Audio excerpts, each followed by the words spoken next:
Hello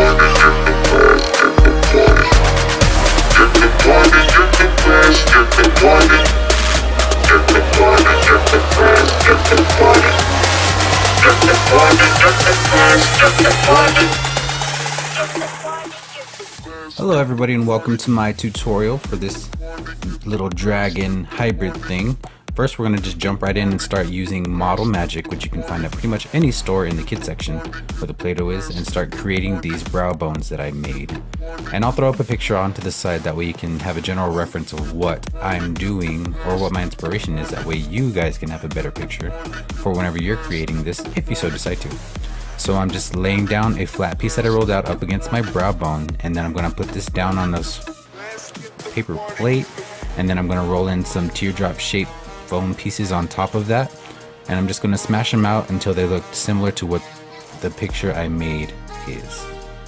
This is what they look like after I'm all done with both sides, and they're still pretty wet and malleable, so I just lay them down gently against my face. They're not too stiff, so you don't want to put too much pressure on these because it will alter the shape, and we don't want that, or at least not just yet. And of course I have to take time out to put this on social media because I do look crazy, and these are always the fun parts in any crazy makeup tutorial. Alright, so I have to let these set overnight, and after they're a little more dry than they were yesterday, I lay them against my face just to make sure they're lining up correctly with my brow bones. And you don't have to worry about them completely covering your brows because we're going to cover them up beforehand anyway. Now it's time for paint. So I'm going to take this brown, this white, and also this black water activated face paint to paint these things. You can use acrylic paint if you want to. I just find that these water activated paints are a little more forgiving in case you want to go back in and layer or add stuff or take some color away, which is what they're pretty user friendly to me, especially because this is very porous, so it'll suck up that paint really quickly. So I'm just taking this brown first, and I'm adding the color all over, getting as much of it covered as I possibly can. Don't forget to do the underparts as well, because you don't want any pieces of white peeking out whenever you turn to the side or if you turn up or look down, because that'll just throw off the whole illusion.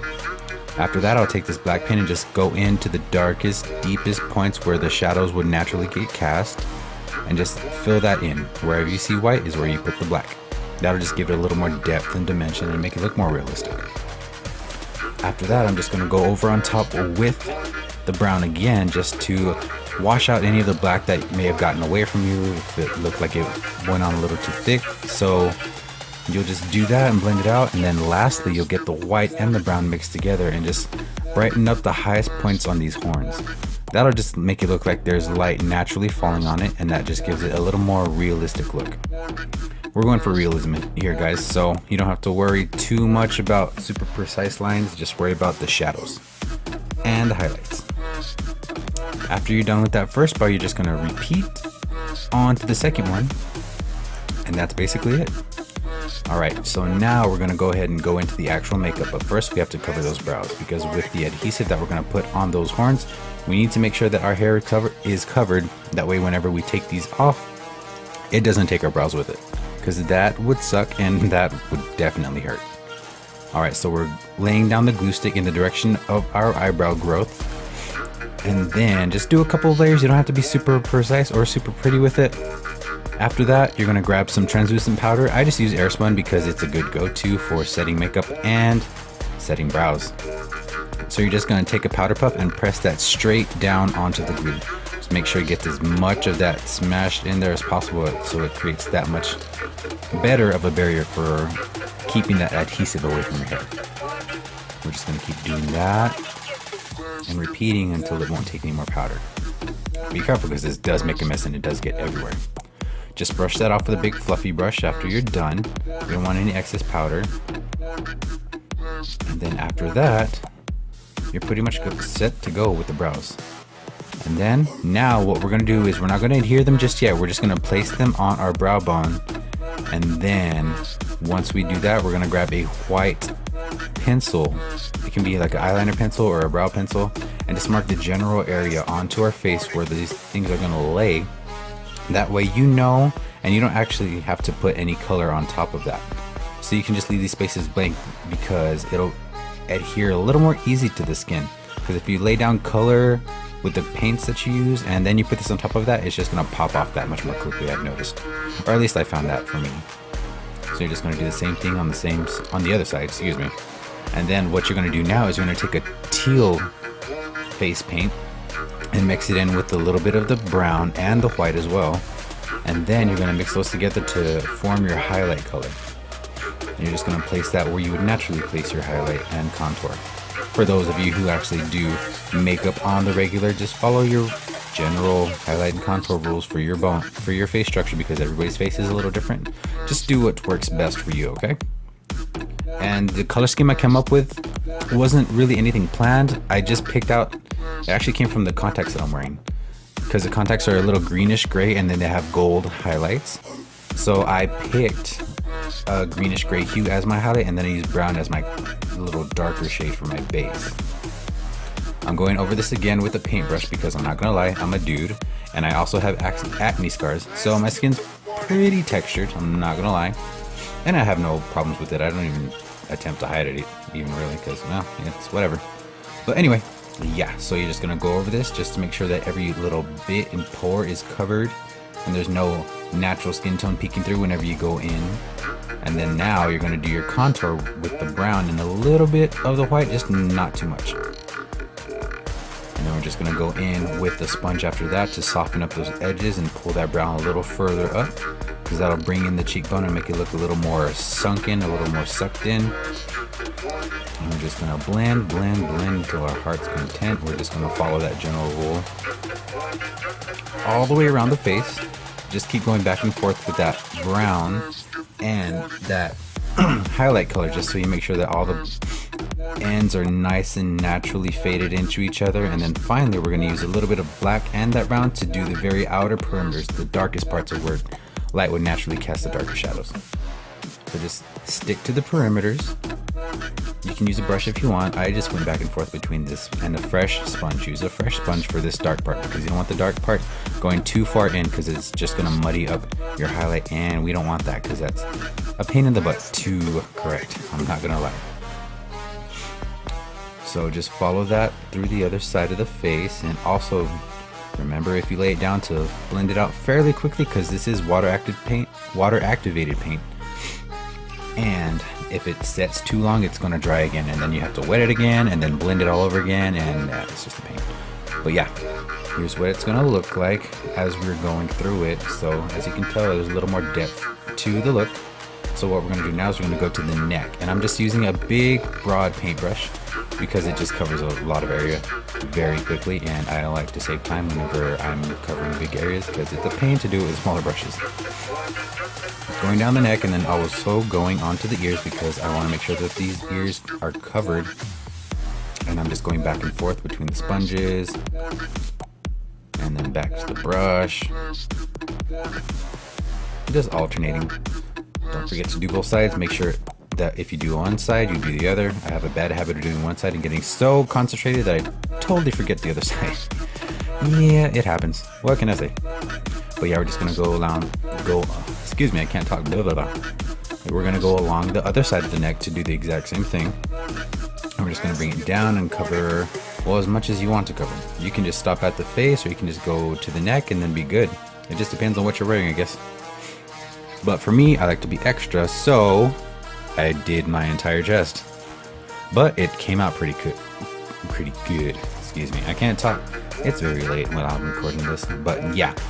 I'm going to take this darkest contour shade from this NYX contour palette, and I'm just going to blend in any harsh lines or soft spots, or any patchy spots, I should say. And then after that, I'm going to take this stocking. You can find these anywhere. I went to the mall and I just went to a cheap clothing store and I found these for like $6 a pair. What you're going to do is you're going to pull this over the top of your head, but you have to be very careful. Make sure that you lift it down and away from your face as you're pulling it down. Because if you lift it straight up against your face, you're going to smear all of that hard work that you just put into that base. Now I'm going to take this light pale yellow highlight shade. I'm going to put that on the highlight part of my face. We're just going to dig it into that shadow and then press straight down. Do not swirl the brush when you put it on your face, because you're going to smear that highlight all over your forehead and you're going to shift that stocking, and that will ruin the texture that you're trying to create. especially for this inner part, because the stocking naturally does not make contact with your skin.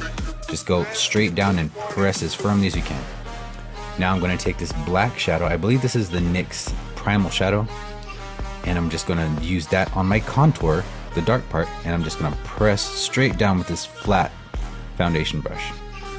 I'm just going to pinch it to make sure that it goes further in without making it super broad and messy. I'm just following my natural contour. Make sure you do a sunken cheekbones by the jaw. Like I said, just follow the natural contour of your face. I know I look like I'm about to rob a store, but it's necessary if you want to pull off this look. Unless you have stencils, that will probably work too. Alright, now let me pull this off. You can see the scale pattern that I've gone for, and I'm pretty satisfied with it, I'm not gonna lie. Now what I'm gonna do is I'm gonna take that same highlight shade that I used on my forehead, and I'm gonna put that on the high points of my ear to give it a little dimension, kind of like a translucent or a sheen that you see on a reptile scales. And I just went into the shadows with that same black that I used on the cheekbones. Now I'm using the NYX Jumbo Pencil in Coffee Bean, I believe. And I'm just smearing that all over my lid because I do have a hooded eye and I have to do this first. And then put black shadow right on top of that right away. That way it doesn't crease, because if I do that with just regular shadow and I open my eye, it creases and you see a big old line. And that's not what I'm going for. So it's a general good rule to have whenever you do have to work on somebody that has hooded eyes, or if you have hooded eyes yourself, like me. So what I'm doing now is I'm taking this crimson shade and a brown shade from that Juvias Place palette, and I'm just I'm blending that out all the way up into where that outline of the horns are. And then what I'm doing is I'm just smoking it out, blending it. You don't have to be super accurate with this because of the nature of the look. You don't have to be super pretty with it. But I do like the color scheme of it. It did contrast nicely with the eyes and the contacts that I put in. So you just went back and forth. Now you got it all blended out.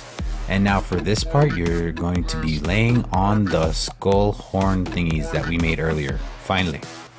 So what I'm taking is liquid latex to adhere it to my skin. But if you're allergic to latex, I would suggest using either spirit gum or Prozade. Just make sure that you have the appropriate removers for those, because just ripping it straight off your face will hurt like a bitch. Speaking from personal experience.